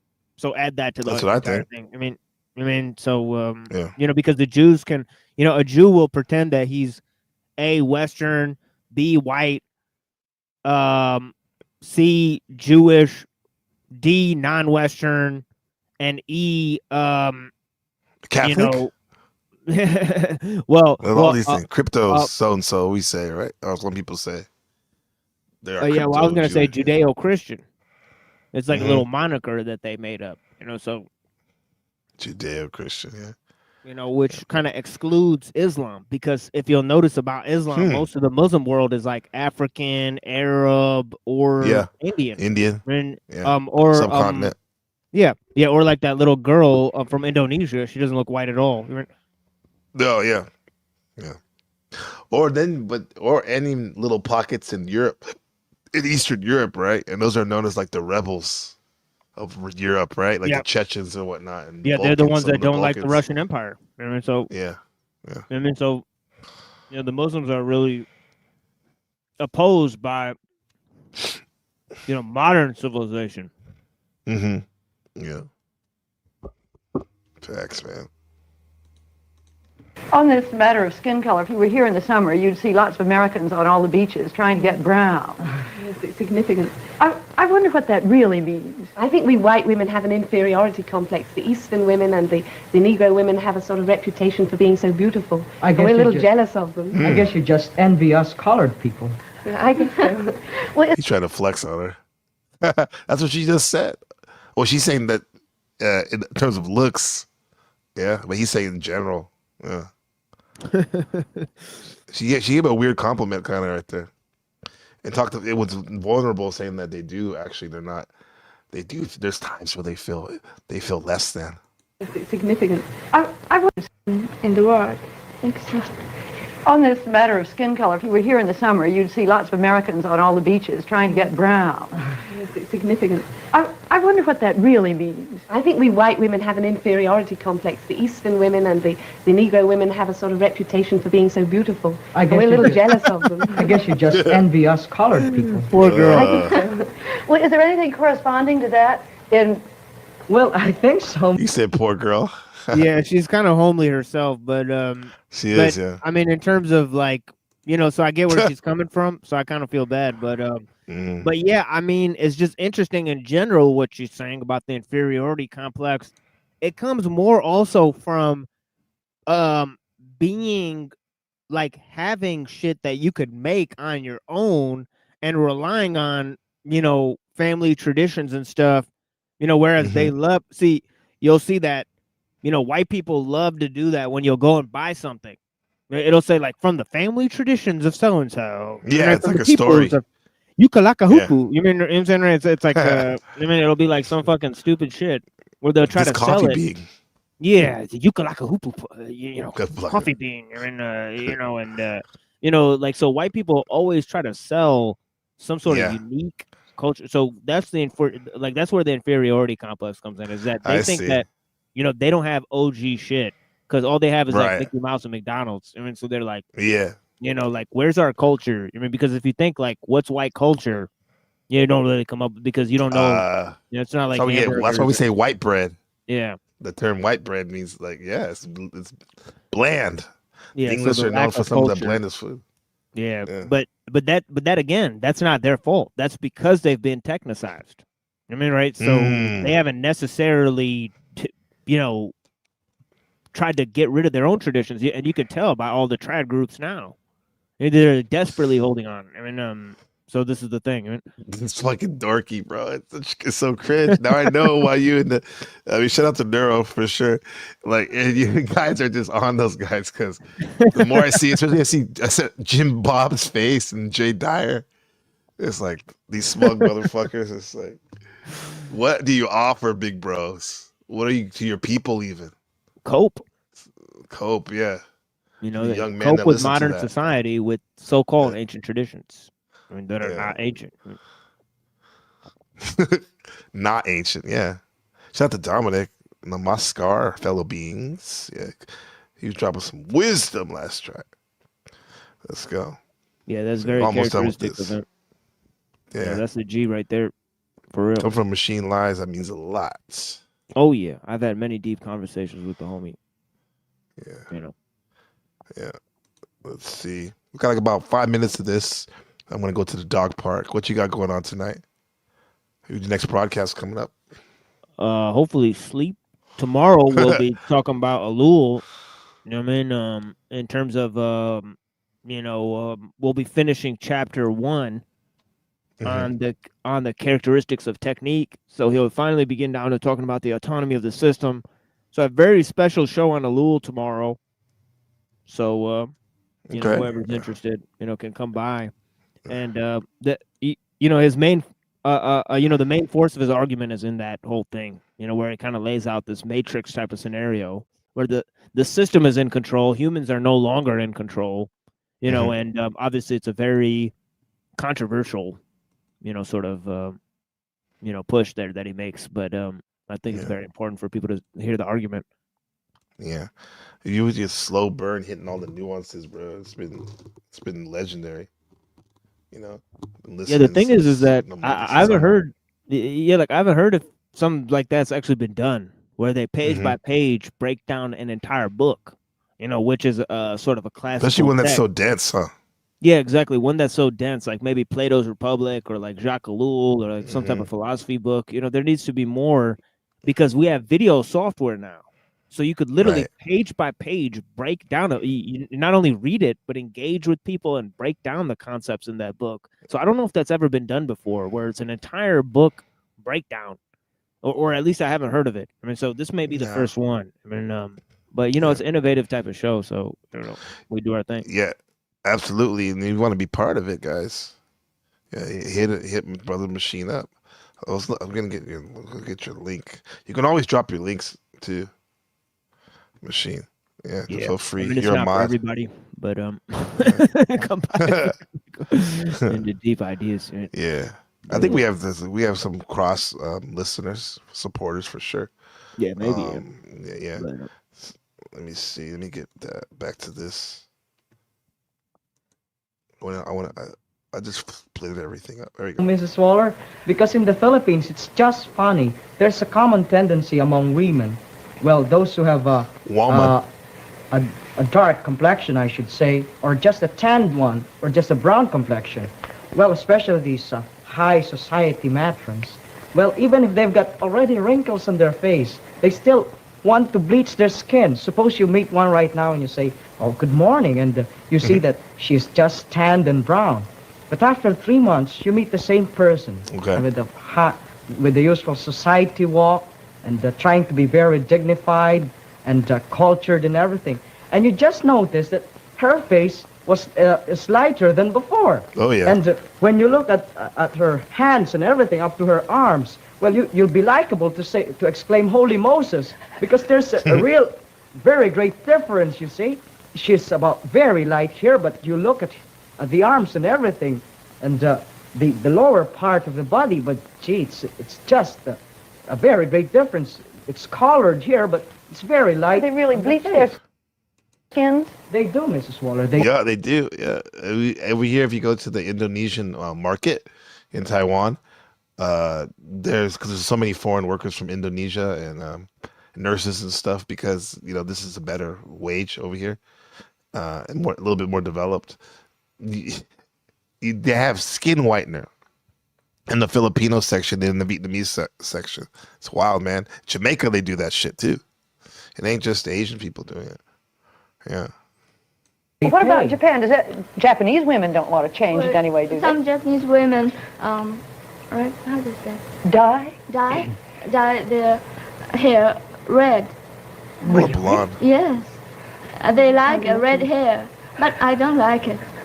What about Indonesia? Well, as the Western people try to get darker skin, we try to get lighter skin. Right. We prevent the sun. I mean, but you're such a nice. What they're talking about is like what Glad Machine came up. We got to do another occult. Yeah, occult. Yeah, it reminds me of the Stillman's. Stillman's whitening cream. Mm-hmm. Right? What are you talking about before? Right? Stillman's whitening cream. Okay. Yeah, they sell that shit all over India. Right? Okay. Yeah. Stillman's whitening cream. Yeah, it's bleach whitening cream that they sell all over India, all over all those countries. So yeah. There we go. Yeah, but I was saying like these. She said the dark people are trying to get lighter, and the white people are trying to get darker. This is Crowley. Maybe we talked about like the unification of opposites. This is coincidentia oppositorum. There's a Hegelian dialectic, master-slave dialectic. Yeah, that's what they're trying to get at, man. Let me see. There we go. Stillman's whitening cream.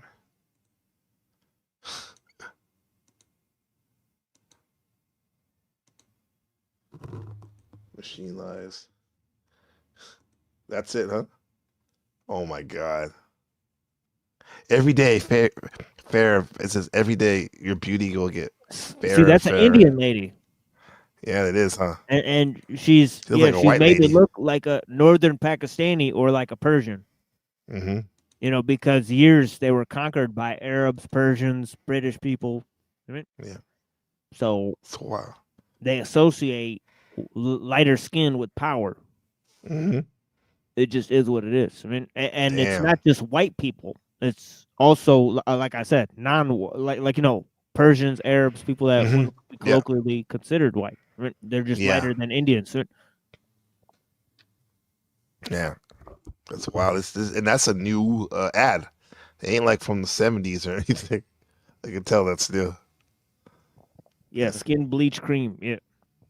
From a logistics point of view, that's like, dude, with all the humidity in India and in the subcontinent and stuff, that's kind of gross to have all that white paint on you. It's gonna melt. Yeah.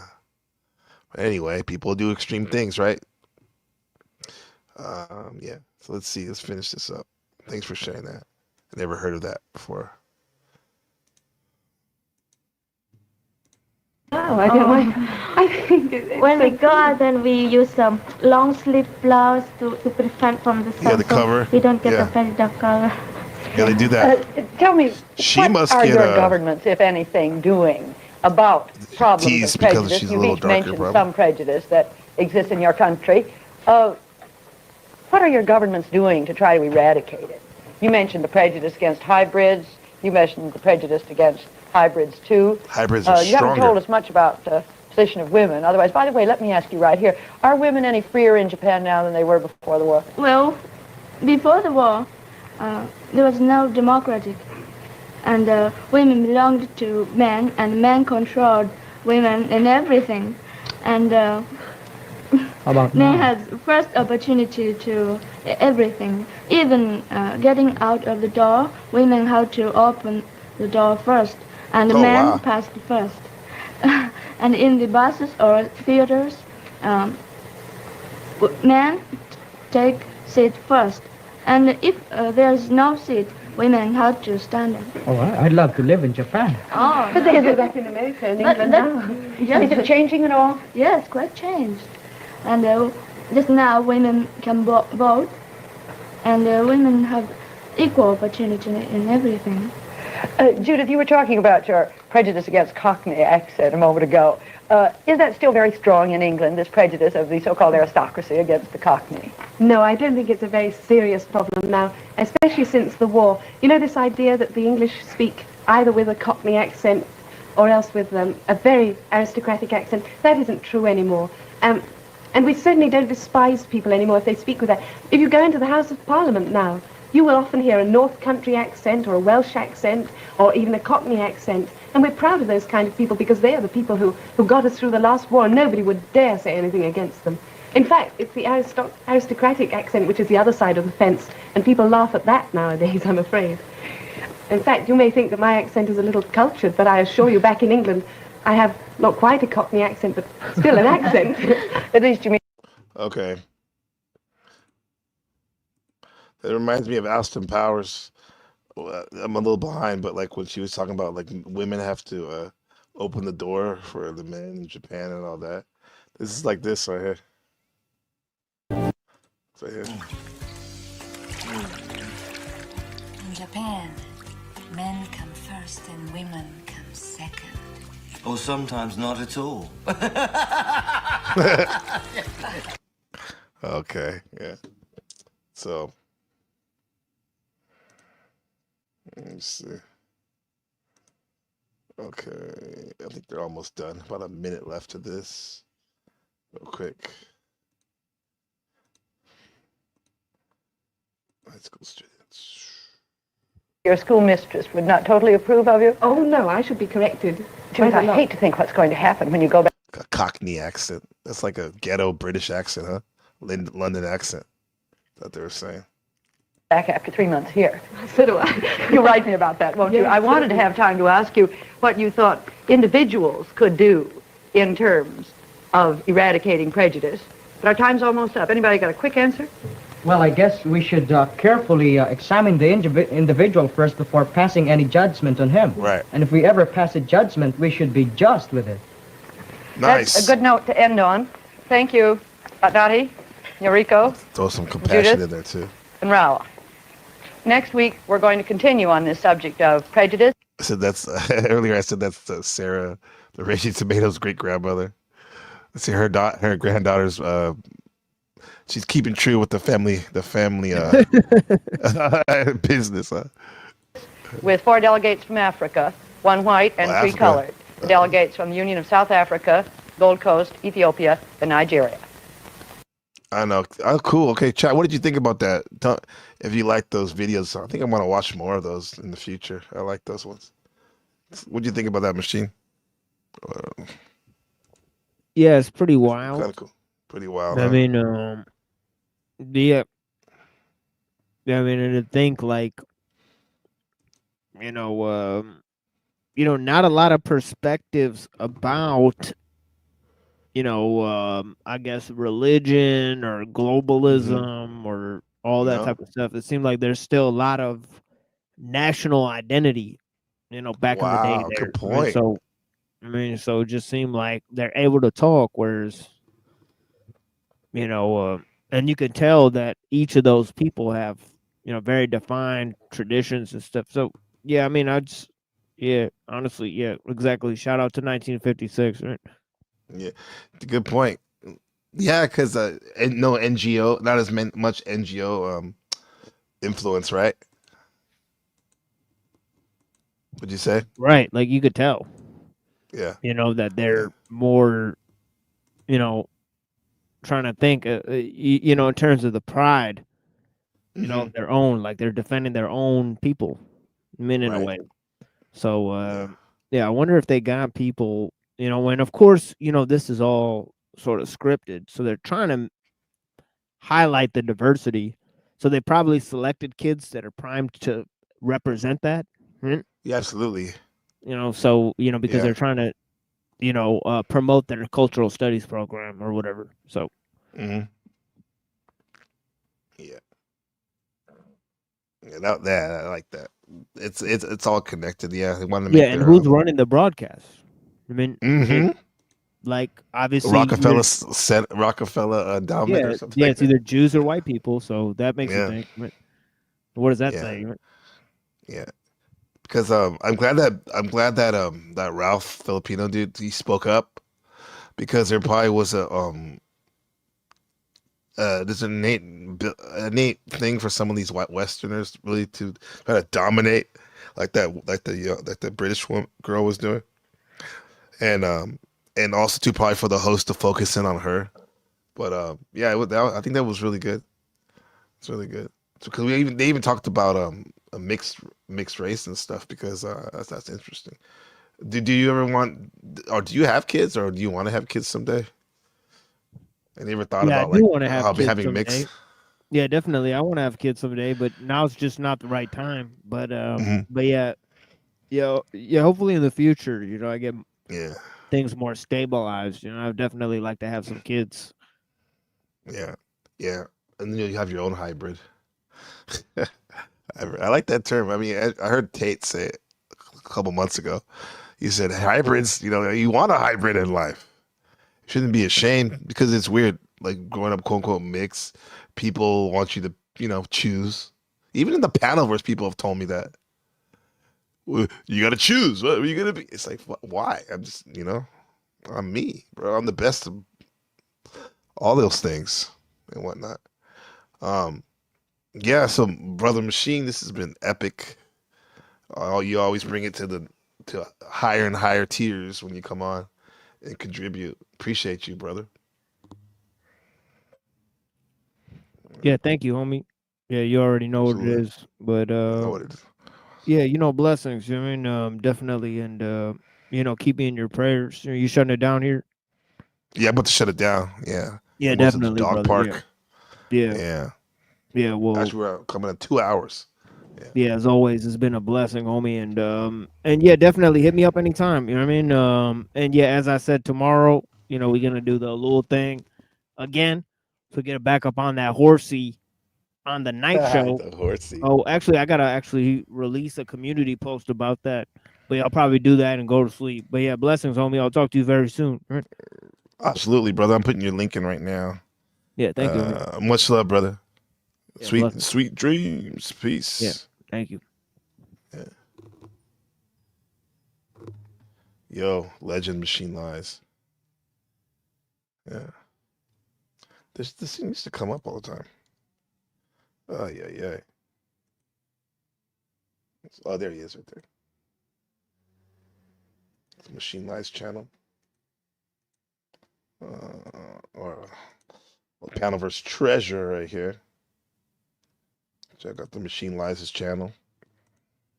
Right there. His last 2 days ago, he had his big stream: Dragon versus Tiger, Atlantis versus Shambhala, Cthulhu versus Hindu, Apollo versus yeah, right here. So check out his channel. Like the brother said, he's going live tomorrow to continue the Alul curriculum. Yeah, he definitely helped shift my paradigm about where the who the ops are, and only in ops too. It's a complicated thing because technology has done a lot of made us as humans seem less human in a sense, but also, however, also made us who we are too. So it ain't going nowhere, I don't think. So that's Brother Machine Lies. Check him out right there. And shout out to the chat holding it down. The great Leopard print. Thank you, Leopard with Machine right there. Shout out to Sherelle Snow, as always. The beautiful Sherelle Snow, inside and out. Dominic, he's the real. I'll say set guru, real guru right there. Godhard Guardian, the most conscious person in the panelverse. Locksmith Jeremy, Crazy Mama. Wheels. Ashima Alexander, our Oracle. Gracie Gray, great to see you. Legend, Grounded Extracts. The Visual Truth, or another legend in all of the above sector of the panelverse. El Perro, I'm late. Wanted to go on and watch for this. Yeah, you're gonna like this one, El Perro. Definitely, especially with that 1956 high school student debate, archival footage. Yeah, tell me what you think. Rude Cunt Crab, great take. And Old Joe in the house with a drive-by. Truther Cop, the Truther Cop. I like that dude. And Jesus Christ, man, the winner. In the chat with the AR. Shout out Buddha in the house, bitch. Patrick Bateman, sleeping right now, going in the Neverland, taking the test stream. And Romano Productions, our friend over there, who's definitely not a stranger to the panelverse. Yeah. Much love, everybody. Why do you love debating? I love debating because I like to sun people. I like to show them new things, what I've learned, and try to get them to think like I think. Plain and simple. Why do you debate? Think about it this week. Think about it, and we can talk about it again on the next broadcast, which will be this. I was going to do the Kanye interview before this. I don't know if you all know, but the Kanye interview is wild. When DJ Academics interviewed him before he went to Japan last week. It's crazy. But we have the great Ava G interview coming up. That's going to be fire. Yeah. That's going to be on the 6th, your time, Wilderness in North America. Let me see. As it says, 4 days from now, April 6th, Wilderness in North America. 7 p.m. Eastern. All right. It's going to be fat. Ava G, who's literally becoming a legend in front of our very eyes with her penchant and almost obsession of presenting that who are the top locales in the greater YouTube arena and panelverse. She has a knack for that. Makes some damn good documentaries, which she got an award for on the Panelverse Awards, NPC Awards. Yeah, Ava's great. She seems like a good person, good soul, and we should have a lot of fun. Because we see her, Hurricane Ruby, the princess, they seem to be carving out their own niche in the panelverse of content and style. And I like it. I'm liking what I'm seeing. So we'll talk to her about that. Oh shit, Brown's boy, Minor. Good to see you, man. Yeah. Much love, y'all. So yeah, that's gonna be me and Ava. That's actually my cousin Katrina and me when we were little. So singing Santa Claus. I got the Yoda shirt with the Daffy Duck belt, pimping. Yeah, so that's gonna be this week. Come by. But in the end, which is the beginning, this has been fun times here today. Yeah, have a good one. So think about this week. Why do you debate? And let me know in the comments. I look at them. Hit me up and with buy me a coffee. Yeah, donations are welcome. Want to build more on a one-on-one basis? Hit me up. I'm there. Get a membership. Strength. It's always fun to learn together, right? Yeah.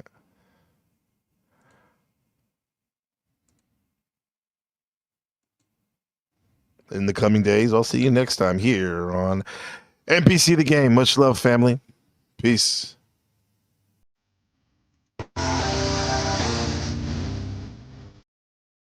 Much love.